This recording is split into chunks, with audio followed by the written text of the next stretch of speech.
Hello guys, welcome back to my new blog.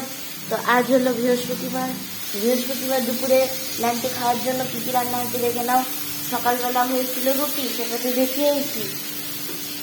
এখন কি আছে, এটা হবে সরিষা পটল। পটলটাকে ভেজে নিতে হবে।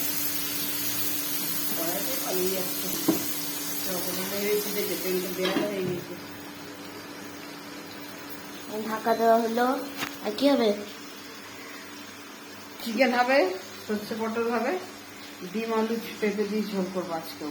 ডিম তো বাবা যাবে, ডিম আলু পেঁপে দিয়ে ঝোল, শুধু চিকেন। এইটা কিসে ইউজ করবে? চিকেন এটা চিকেনে মানে শিলবাটায় মশলা বাটা হচ্ছিল, মানে হবে আর কি। আর এখানে ভাত, মানে ওই যে ভাত, নিম বেগুন ভাজা, এটা কালকে। কালকে নিম বেগুন ভাজা। জলে রান্না করতে যাচ্ছে তাই অবস্থা হয়ে যায়। আমি এখন বেরাই, রান্নাঘর ভিজে আছে, তখন আবার পরে বেরোতে গেলে চিটপটাং হয়ে পড়ে যাবো। যাই হোক, follow my page Caesar blogs. Bye by.